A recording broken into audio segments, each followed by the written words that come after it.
Just because it doesn't snow here in San Diego and the temperature rarely drops below 60 degrees, it doesn't mean that San Diegans don't know how to get into the holiday spirit. In fact, there are multiple neighborhoods around the county known for their stunning light displays, including nearby Christmas Circle on Whitney and Mankato between 1st and 2nd here in Chula Vista. Walking and driving, people are dazzled by the display of lights and decorations.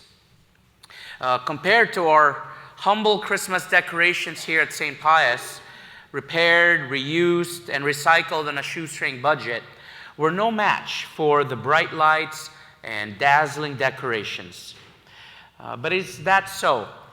Are we just a little humble parish that is no match for the big and bright lights? The Christmas story is set along the background of a census that was taken of the known world 2,000 years ago. Caesar Augustus issued a decree for the census. He was the emperor at the time.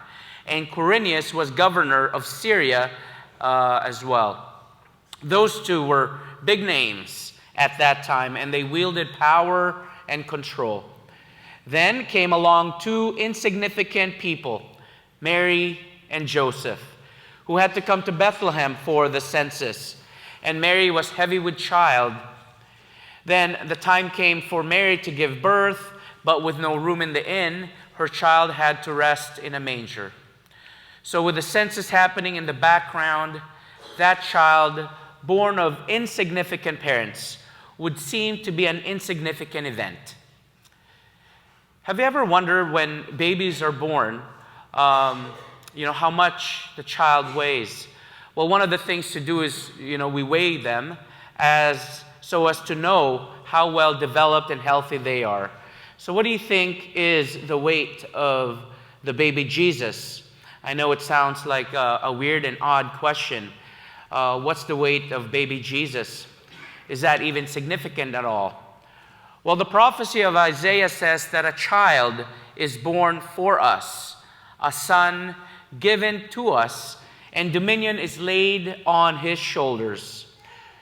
So the child that was born of Mary is a king with authority and power. And the child sleeping in the manger is the Savior of the world. And on him rests the salvation of the world. On his shoulders are the burdens of the sins of the world. So there you go. Now we know the weight of the baby Jesus, the Savior of the world. On him is the weight of the world, the weight of all our sins. The world longs for the coming of the Savior, but the world must also know that Jesus is the Lord and Savior. All the bright lights and the dazzling Christmas decorations cannot take away the sins of the world. But if people were to come to St. Pius, then they will know the reason for the season. And if they were to come to church, then we must show them who the Savior is. The Emmanuel, God among us, the Word made flesh. The Savior who takes away the sins of the world, for he came to seek and save what was lost.